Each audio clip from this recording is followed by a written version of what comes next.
কারো কাছে, পৃথিবীর কোন সৃষ্টির কাছে যাররা পরিমাণ কিচ্ছু পাওয়ার আশা করবেন না। একটু আশা করবেন, আপনি কষ্ট পাবেন। কারো কাছে কোনো আশা করতে যায় না, শুধু আল্লাহর কাছে আশা করেন। সমস্ত কাজের প্রতিদান আল্লাহর কাছে চান, পরকালে আপনি সুখে থাকবেন ইনশাআল্লাহ। শেষ হাসি আপনি হাসবেন ইনশাআল্লাহ। এছাড়া আমি কোনো সলিউশন দেখি না ভাই। আমি কলিজা থেকে কথাগুলো বললাম আপনাকে, আর যে কথা কলিজা থেকে বের হয় সেই কথা আপনার কলিজার মধ্যে আঘাত করবে ইনশাআল্লাহ। সব কাজ শুধু আল্লাহর জন্য করেন, কেউ আপনার আপন না। আল্লাহ ছাড়া কেউ আপনার আপন নয়। আপনি ভুল করবেন যদি আপনি অন্য কাউকে আপন মনে করেন। আপনার পলিটিক্যাল লিডার, আপনার প্রশাসনের স্যার, আপনার পরিবারের স্ত্রী, আপনার সন্তান, হাবি হাবি যা যা আছে, যদি মনে করেন আমার আপনজন, আপনি ভুল করবেন। সবাই সবার স্বার্থ চেনে, সবাই সবার স্বার্থ চেনে। শুধু আল্লাহ আপনাকে নিঃস্বার্থভাবে ভালোবাসেন। আল্লাহ পাক স্বার্থ চান না। সারাটা জীবন পাপ করে থাকলেও একটা বার দাঁড়িয়ে খালি বলেন আল্লাহ আস্তাগফিরুল্লাহ ওয়া আতুবু ইলাইহি। মন থেকে বলেন আল্লাহ আমি ভুল করেছি, আল্লাহ আমাকে মাফ করে দাও। এক মুহূর্তের মধ্যে আল্লাহ পাক আপনার সমস্ত গুনাহগুলোকে নেকিতে পরিবর্তন করে দিবেন ইনশাআল্লাহ। আল্লাহ ছাড়া কেউ নাই আপন। আল্লাহর জন্য খালেস করে ফেলেন নিজেকে, তার দিনের জন্য চেষ্টা করেন। তার দিন আজকে অবহেলিত, তার দিন আজকে অপদস্থ। সারা বিশ্বের বুকে আজকে মুসলিমরা নির্যাতিত, নিপীড়িত। দিনকে এগিয়ে নেওয়ার জন্য কিছু করেন। আপনার ক্ষুদ্র ক্ষুদ্র প্রচেষ্টা ইনশাআল্লাহ আগামী দিন ইসলামের বড় বিজয় নিয়ে আসবে। দিনের জন্য খালাস করে ফেলেন নিজেকে। আপনার সময় আছে এখন, জ্ঞান অর্জন করেন, জ্ঞান অর্জন করেন, পড়াশোনা করেন, আলেম ওলামার কাছে গিয়ে ক্লাসিক্যাল বইগুলো পড়েন, প্রজেক্ট রেডি করেন, দাওয়াতি কাজ করেন, বই লিখেন, বক্তব্য দেন, দিনের জন্য করেন। আপনাকে আপনার দুনিয়া আল্লাহ গুছিয়ে দিবে ইনশাআল্লাহ। দুনিয়া আল্লাহ গুছিয়ে দিবে ইনশাআল্লাহ। আপনি দিনের জন্য খালাস করে ফেলেন নিজেকে, আল্লাহর দিনের হয়ে যান। এবং দুনিয়া যে কাজগুলো করবেন শুধু আল্লাহ সন্তুষ্টির জন্য করবেন, কারো কাছে কিচ্ছু পাওয়ার আশা করবেন না। দেখবেন ইনশাআল্লাহ আপনি সুখে থাকবেন। বিয়ের সময় দেখেছেন আপনি শ্বশুরের সম্পত্তি, মেয়ের সৌন্দর্য, বা পালিয়ে করেছেন, অ্যাফেয়ার করে করেছেন, এখন বিয়ের পরে হাউমাউ করছেন।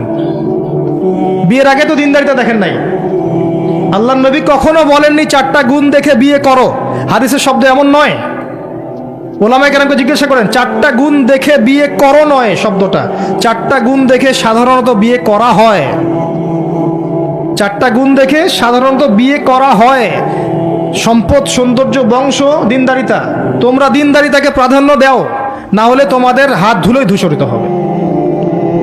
এখন দেখা যায় দিনই ভাইরা দিনদার ক্যাটরিনা কাইফ খুঁজতেছে। দিনদার মেয়ে চাই কিন্তু সুন্দরী লাগবে আবার। কেন? একটু অসুন্দর হলে আপনার চলবে না? আপনার স্ত্রীর কাছে যা আছে অন্য মেয়ের কাছে তাই আছে, এর বাইরে কিছু নাই। আর 2 দিন পরে, 1 বছর, 2 বছর, 3 বছর পরে, 5 বছর পরে গিয়ে দেখবেন সব সমান হয়ে গেছে। এই দেহের সৌন্দর্য থাকবে না। মনে তাকওয়া থাকলে, আল্লাহওয়ালা স্ত্রী হলে আপনি দুনিয়াতে জান্নাতে থাকবেন ইনশাআল্লাহ। দুনিয়াতে আপনি জান্নাতে থাকবেন ইনশাআল্লাহ। আর যদি ঘরে একটা বদকার স্ত্রী থাকে তাহলে আপনার দুনিয়ায় জাহান্নাম, দুনিয়া জাহান্নাম। অতএব বিয়ের আগে, বিয়ের সময় খুব কেয়ারফুল থাকবেন। আপনি দিনদার মেয়েকে প্রাধান্য দেন। এবং মেয়েদেরকেও বলবো দিনদার ছেলে ছাড়া বিয়ে করে না। অনেক বড় চাকরি করে, অনেক বড় ব্যবসা করে, এটা সেটা, নামাজ পড়ে না, এগুলো দেখছেন না, সুদের চাকরি করে, ঘুষ খায়, আপনি রাজি হয়ে যাচ্ছেন। এরপরে গিয়ে পস্তাচ্ছেন যে হুজুর আমার সংসারে অশান্তি, এটা সেটা।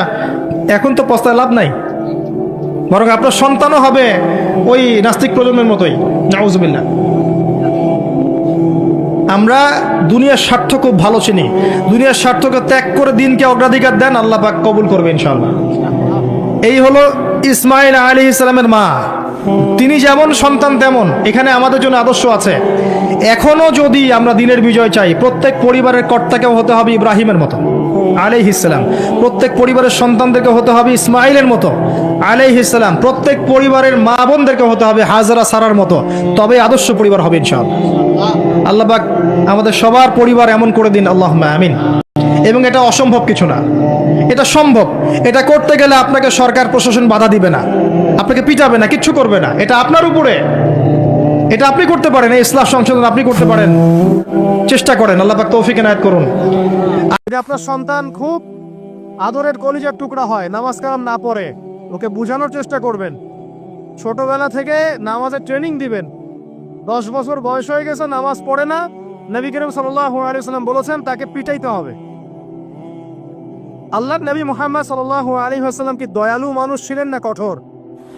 বলেন। সেই দয়ালু মানুষটা তিনি বলছেন 7 বছর বয়সে সন্তানকে নামাজের আদেশ করবে, আর 10 বছর হয়ে গেছে নামাজ পড়ে না, ওকে পিটাবে। নবী করিম সাল্লাল্লাহু আলাইহি ওয়াসাল্লাম কি এখানে কঠোর হয়ে গেলেন? কেন এত তাকিদটা কেন? কারণ আল্লাহর নবী সাল্লাল্লাহু আলাইহি ওয়াসাল্লাম বলেছেন, মান তারাকা সালাতা মুতাআম্মিদান ফাকাদ কাফার। কেউ যদি ইচ্ছাকৃতভাবে নামাজটা ছেড়ে দেয় বা নামাজ অস্বীকার করে, সে ব্যক্তি কুফরি করলো। কি করলো? কুফরি করলে কেউ মুমিন থাকে? আচ্ছা, এখন দেখেন পরিস্থিতি, দেখেন মুসলিমদের মধ্য থেকে ব্যক্তি জীবন থেকে নামাজ কিন্তু চলে যাচ্ছে। বেশিরভাগ মানুষ নামাজ পড়ছে না। অতএব প্রথম মেহনত হওয়া কিসের উচিত? নামাজের। আজকের এই লেকচার কানে চলে যাওয়ার পর নামাজ ছাড়বেন? একটা হাদিস মনে রাখবেন, যে ব্যক্তি এক ওয়াক্ত নামাজ ইচ্ছা করে ছেড়ে দিল, নামাজ পড়বো না, আমার পড়লেও হয় না পড়লেও হয়, ফাকাদ কাফারা, সে ব্যক্তি কুফরি করলো। আল্লাহর বান্দা আর কুফর শিরকের মধ্যে পার্থক্য নামাজ। আর পাক্কা নামাজি কারা এটা জানার জন্য আমাদের দুইটা সময়ের দিকে খেয়াল রাখতে হবে। কয়টা সময় ভাই? এক ফজর, আরেকটা হচ্ছে এশা। এই 2 ওয়াক্তে দেখবেন মসজিদে কারা কারা আসে। তারাই হচ্ছে আল্লাহর জমিনের সবচেয়ে শ্রেষ্ঠ মানুষ। যারা ফজর আর এশার নামাজ জামাতে আদায় করে, এরা নিঃসন্দেহে মুনাফিক না, আলহামদুলিল্লাহ।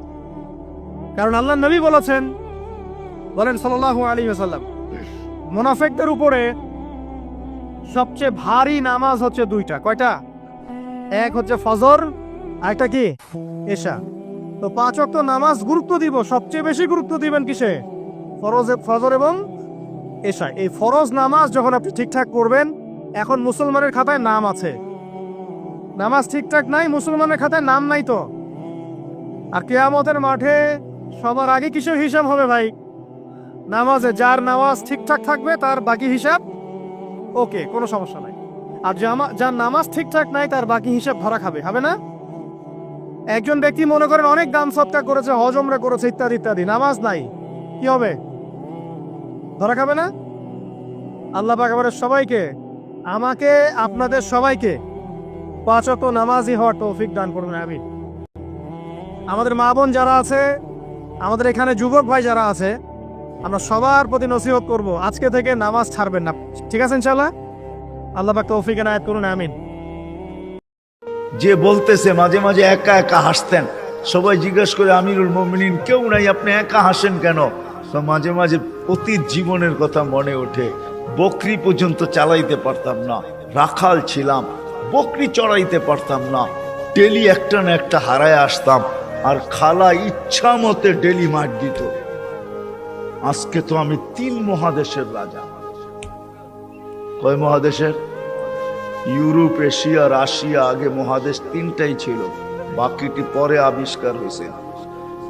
ইতিহাসের পাতায় টোকায় দেখলে আমারটা সত্য হবে। আগে মহাদেশ 3টাই ছিল, শুধু এশিয়া, রাশিয়া, ইউরোপ, এই 3টা ছিল। বাকি আমেরিকা, অস্ট্রেলিয়া এগুলা সব পরে আবিষ্কার হয়েছে। ওই যুগে ছিল না এগুলা। এটা তো সমুদ্রের ভিতরে লুকানো ছিল, মানুষ পড়ে বাহির করছে। কি যুবক, ঠিক তো? সত্য তো? তোমাদের শিক্ষা এটা বলে তো? 3টাই ছিল, 3 মহাদেশের রাজা। একা একা হাসে। আল্লাহ আপনাকে পিছে নিবেন না। আমাদের শিক্ষিত মানুষগুলা ভাবে যে যদি আমি আল্লাহ পাওয়ায় লেগা যাই, তাহলে মনে হয় আমি সুফি হয়ে যাবো। সুফি সব বুঝি ছেড়ে দিতে হবে।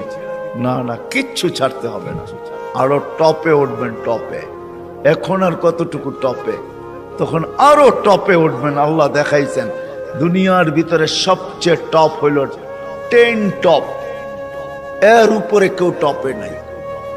আশারায় মুবাশশারার উপরে কেউ নাই, আছে নাকি? আপনার আমি কয় টাকার মালিক? রাগ হয়ে যাবেন? বলবো?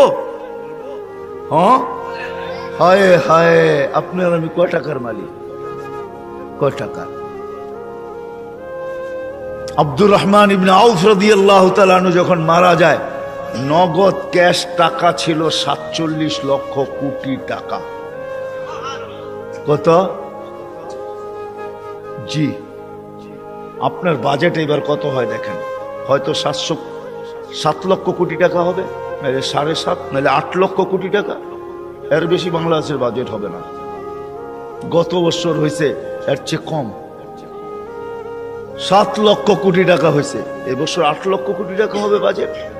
ওনার কাছে ছিল 47 লক্ষ কোটি টাকা ক্যাশ। বাকিগুলা বাদ দিলাম, কয় টাকা মালিক? আব্বাস রাদিয়াল্লাহু তাআলা আনহু আরবের ব্যাংক ছিলেন, ব্যাংক, আরবের ব্যাংক। আল্লাহ রসুল যখন দুনিয়াতে আসেন তখন পুরো আরব ভূখণ্ডে একটা ব্যাংক ছিল, ব্যাংক আব্বাস। আল্লাহ রসুলের চাচা বিদায় হজের দিন আল্লাহ রসুল বলছে, চাচার যত সুদ আছে সব আমি মাফ করে দিলাম। চাচা হাসতে হাসতে দাঁড়াইছে আর বলছে, ভাতিজা তুই সুদ মাফ করে দিলি, কতটুকু আর দিলি? চাচা পাশে দাঁড়ায় বলছে, ভাতিজা সুদ মাফ করলো, আমি ভাতিজার সম্মানার্থে আসলও মাফ করে দিলাম। ও আরববাসী, আমার টাকা কারো দিতে হবে না, মাফ। আপনি জানেন না কয় লক্ষ কোটি টাকা ছিল? আমার কাছে হিসাব আছে কয় লক্ষ কোটি টাকা ছিল। আপনার আমি কয় টাকার মালিক? আসেন আল্লাহকে রাজি করি। কি দিবে? কি দিবে? কাকে কি দিবে? মা বোন যদি আল্লাহকে রাজি করলো, ও মা বোন, এর চেয়ে বড় কিছু জিনিস হইতে পারে না যে জান্নাতের 8 দরজা তোমাকে ডাকবে। কোনটার ভিতর দিয়ে আমার ভিতরে ঢুকবে বলো? 8 দরজা দিয়া ডাকবে, যেখানে মন চাহি মিলবে। 500 বছর আগে জান্নাতে যাবে মা বোনরা, পুরুষের। কেননা মা বোনদের 2টা জন্মগত শখ আছে, একটা নিজেকে সাজাইতে ভালোবাসে, ঘরকে সাজাইতে ভালোবাসে। এই জন্য দেখবেন সারাদিন জ্ঞান জ্ঞান করতেই থাকে, এটা আনলে ভালো হইতো না, ঘরটা একটু সুন্দর হইতো না, এটা হইলে একটু সুন্দর হইতো না। কিন্তু ওই যে অভ্যাস নিজেকে সাজানো আর হলো ঘর সাজানো, বিল্ডিং সিল্ডিং হয়ে গেছে। ছোটবেলা তো আমরা দেখছি, ঠিক না? কি বলেন? মাটির ঘর, এটা জেনে কি বলে, উঁচা থাকতো না, উঁচা, তো কি বলে? হ্যাঁ, পিরা, পিরা। হ্যাঁ, এটাকে সপ্তাহে লেপতো, ঠিক না?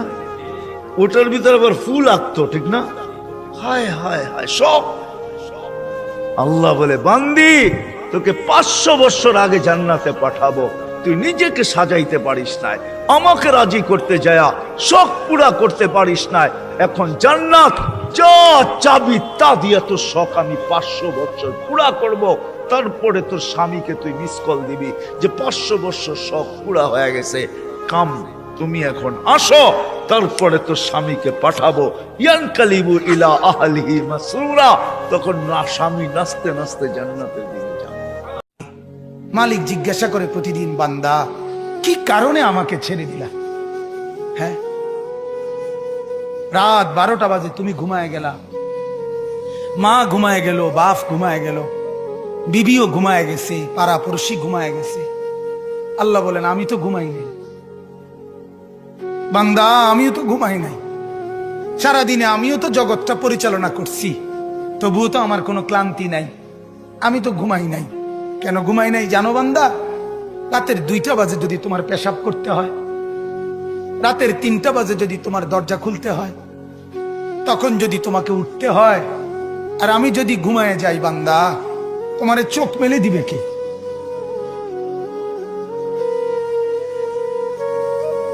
এই বাপ, চোখ মেলে দিবে কে?